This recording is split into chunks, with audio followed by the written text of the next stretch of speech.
So this woman had a nephew, and basically she's talking about how her nephew turned from a normal dude into a damn menace. And I'm thinking, like, what do they mean he turned to a menace? But I'm sure they finna break it down in this video because they said he died in a wild way. So let's watch the video together. Let's get. Go get that money, don't stop. Let's go. I'm in the spot, it's just me and the hitters. I'm spending quality time with the killers. He beat the odds with a lot of stuff. Like he graduated from college with a master's degree. He can do what he wants now. What? He was more no matter the age, concerned of parent, no matter how grown they beating the statistic that people had kind of drew out for him. Because of course, like, you know, nobody really thought that he was going to make anything of himself. They thought he wasn't going to be nothing.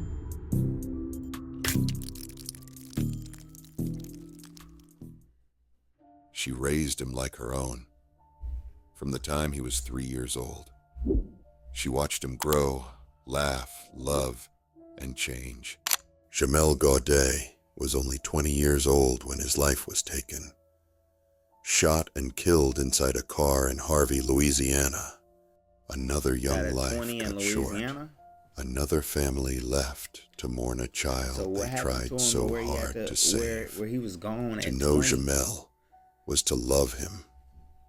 He was funny, athletic, full of energy. He loved football. He loved his family, and he especially loved his aunt, the woman who stepped in and raised him like her own son. She remembers the way he'd act silly just to make people laugh, the way he loved on his cousins. He wasn't just some troubled kid.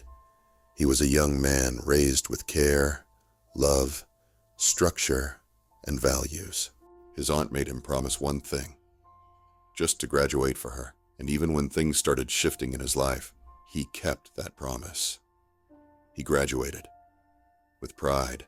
She was so proud of him, because she knew he was facing hard obstacles in his life, and still managed to walk that stage. Graduated school though, so he changed his life. But life has a way of pulling you.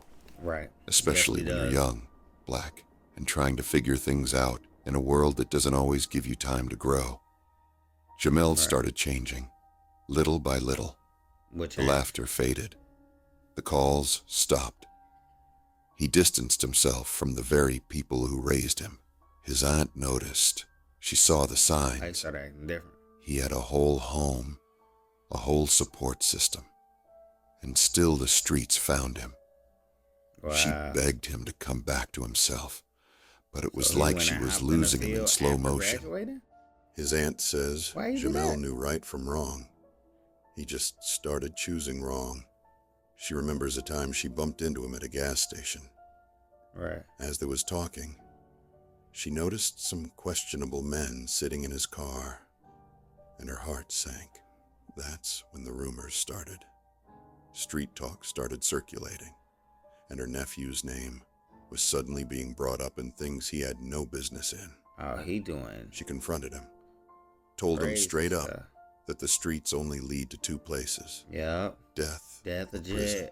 Yeah. But he denied everything. I made a fake. He didn't know she was watching him from a distance. You like life? Yeah. She had made a fake account just to follow his Instagram and keep tabs on him. She knew what he was into. Trying to tell him. She knew he was dug in deep. She seen. Oh, he posted a picture of him holding a switch. He posted a picture holding a switch. Hold on, let me read this. You going down the wrong path. I've been watching your page, and I hope you know what you're doing is clown. Rich niggas don't even move like that. You gonna get yourself hurt out here, or find yourself in a world of trouble. Can't nobody tell you what to do, but I can definitely tell you, you're gonna be disappointed when you look back on your life and you see you wasted it. I know and knew plenty of niggas on the same path, and I said I knew posted a picture because half of him holding dead a and gone, switch. and the other half ain't never seen the outside world again. And we out of sight, you out of mind. You're going down the wrong path. She ain't lying. I've been watching your page. He said he was grown and what you be doing is clown shit. Real street dudes don't even move like that. You go and get yourself hurt or end up in a world of trouble. Can't nobody tell you what to do. But I can say, you're gonna be disappointed when you look back on your life and see that you wasted it. And his only response, yeah, you're right. Yeah, one day, she asked her brother, Jamel's father, to step in and talk to him. And he got his dad, too. His response: "He's grown. I can't make him do nothing he don't want to do." Pops don't even That's care. when they fell out, and their family started falling apart. Right. She noticed her influence on him was fading. The bond they once shared was slipping through her fingers, and it was breaking her heart. Ski mask, she gloves, could feel she was losing her grip. Come on, and bro. Deep down, she knew exactly where that lifestyle would lead. It was all a trap, right? A setup, a dead end. But even as they grew distant, she never stopped reaching out. She made every effort to stay in touch, right? To keep the lines of communication open. And no matter what he was into, Jamel never missed a chance to tell his aunt he loved her. That love between them never changed. As time went on, all she could do was pray for his safety and hope he'd find his way back. Put himself in position. All he needs is one bad day. That's when it hit her. There go one on May bad 10th, day for you. Jamel was found dead, shot inside a... And then on the obituary picture, you use a shirt of him wearing a G-Lock. You use a picture of him with a G-Lock shirt on. He don't got no other pictures? Come on, bro. Are in Harvey's Woodmere neighborhood. Local outlets confirmed the scene was violent. Police discovered his body inside the vehicle. He was just 20 years old. Crazy. No suspects. Couldn't even drink. No arrests. Just heartbreak. His aunt later confirmed that he got what some call street justice. A cruel reminder of the cycle that never ends. Street justice. It's a cycle. At one point, she started to blame herself for how things turned out, wondering if there was more she could have done. But deep down, she knew she gave it her all. When someone commented telling her not to carry that As guilt, a man, you gotta choose what she responded.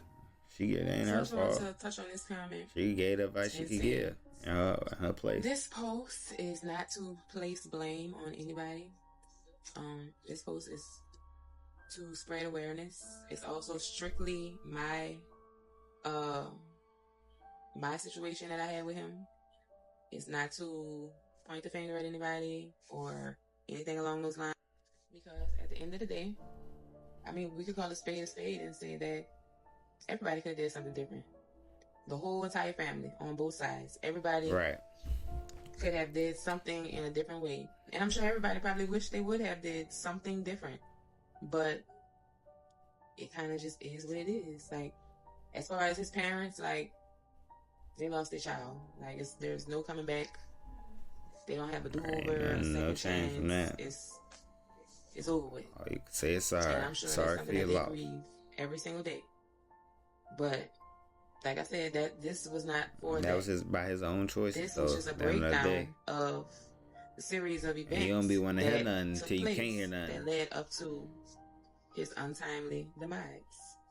But you know, we're not here to point the finger. It's just like I said, everybody could have did something different, and they had their own battles within with what they was dealing with. And I have a child now, and I go through stuff with his father. So I know how easily it is to kind of... You got a lot going on, don't you? Let the bullshit from take all the wheel. These different angles with pretty much. But it's the fact that family, baby, like I said, they were so young. Look, Brian in the streets, look, cuz she raised. Like, when my child is 20, too much I'm going to be 54 on. years old. When their child was 20, they were 35 years old. So, like, it's kind of 16, 15. It's a lot to contend with, but like, we're not gonna place blame, especially since it's a lot more to the story. Those are just key points. It's not really just black and white. Like, it was a journey. So, yeah. So I wanted to respond to this comment, and maybe he could have did more, perhaps, but 2 days before my brother turned 15. So Oh, it was they had 2 him days when they before was he became 14, 15. 15 years old. And I don't know. I would like to say that he kind of did the best that he could with what he had, I would say. And I was mad at him for a long time. But I feel like I was mad at him because I just needed to blame somebody. Like, you know, like I needed somebody to blame. Like only a 14-year age gap with your child would have happened, then he wouldn't have so been. He 35. You know, his kid was 20. He might still. Like, that might still been his life. Like we don't know. Uncle, and big brother age, not what your I would say dad. Is, I have no idea what it's like trying to raise a child at 15. I don't know. Yeah, that's insane. Beating the statistics to raise a child at 15 years old. Right. A little boy. Okay. Best that he could. Now his aunt has a son of her own. A little boy. And she would give her last breath just to protect him. If you have a brother, sister, cousin, nephew, anybody you care about that's headed down the wrong path, making reckless decisions, send them this video. Let them know this is real life. This isn't no video game. It can happen, boy. You don't get no second chances. Life is not great. Dancing with the devil in these streets only leads to two things. No coming back. Death or a prison cell. These kids be thinking they can handle these situations For real. until they're in that courtroom standing in front of a judge. Damn, that's a lot of time. Decades. And then I could do That's when reality hits. Court may impose a hold without bond. Court finds sufficient allegations to support the charges. Little bro thought he was demon breaking down in that courtroom. I don't know who need to hear this, but little bro, rent is getting expensive out here, bro. It's real expensive. You need pay stubs, bank statements. There's no way to get around that, bro. So you running around here, putting your freedom at risk, stealing cars, putting your license at risk, your life, all this stuff, bro. It's gonna leave you behind, bro. The young women, they winning. They becoming nurses and all kind of stuff. You don't want to be in a position where you locked up. Now you gotta wait till you get out. You don't want to be in a position where you like, man, I should have listened to that dude. Kid Problem with all those videos. I should have listened. Now you sitting in a cell the size of a goddamn bathroom, bro. Chill, little bro. It's not worth it. You got some other things like you need some skill sets. Put your energy into getting your license and getting a job, working on credit, and go from there. And you go up. And that's cool though. Like most be thinking gangster. Cool. This is cool. Take this dumb shit off your head. Run it up, getting smart. And go and be a young man. For real. No, I never want to be a gangster ass nigga. I never even want to be. I don't portray myself to be that shit. Them niggas lose every time. Why the f would I want to be that shit? A lot of these niggas not even conscious of what the f they doing. Is just on some ego shit. Bro, niggas don't even understand, bro. Look at this whole chain gang. How everybody fucking falling. Even the biggest niggas who was fucking doing it, they got jammed up. But this nigga still coming out this still trying to make a way to actually make that shit work. Exactly. Technology is way too advanced. That shit don't work. Right, it's different now. I'm not a gangsta ass nigga. All them niggas either get gone to the fucking grave or they get hid in the fucking in the system. They lose every month. I ain't got no point to prove. I ain't got no ego. Almost all the talent. Ain't worth it, nigga. You niggas trying to prove an ego. I ain't never been no big man, nigga. Niggas will sit up here and have a whole family at the crib. They got everybody who they love at the crib, bro.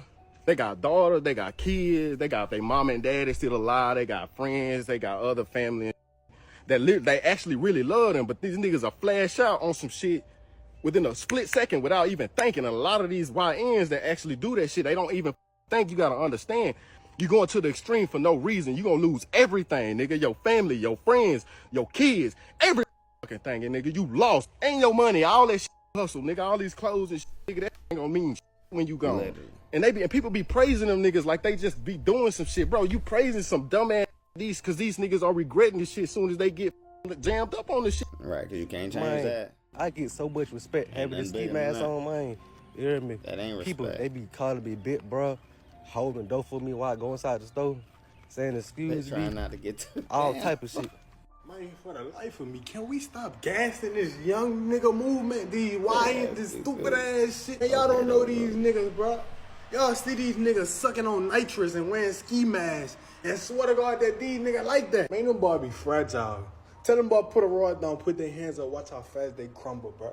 That ain't no real motherfucking young. That ain't no real dangerous shit, bro. Half of the people that sit up there talking about, oh, these young niggas so dangerous. All they got is switches and galaxy guns. Y'all ain't never been to the hood at damn y'all like, ever. Ain't no street nigga whatsoever. Y'all gassing these little dumbass niggas head up, making them think that what they emulating is what they are. When me and you both know that couldn't be the furthest thing from the truth. Nigga ratting on each other and some more shit. Backdooring each other and some more shit. When a real nigga supposed to make you lay down and get that shit up. Alright, so that's kind of like, yeah, that go into the movement of it. But at the same time, the person who ain't living by no code are like, lay that down and give it up. The versus the motherfucker who just finna pop your ass. Okay. I don't quite agree with that one, big dog, because these you better respect the motherfucker who don't care about the consequences. Yeah, you only get one chance to make that big of a mistake. They gonna throw the book at you, but till that one chance come, I ain't finna be it. You know what I'm saying? Make sure y'all like, comment, subscribe, and then we go watch another video together. Alright, I'll see you in the next one. I'm out. Bigger target by feeding into the agendas, because when you think of a white man feed had killed anybody.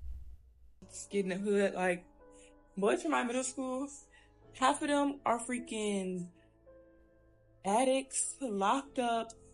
They push some type of drugs or something, and not very intelligent. Like they didn't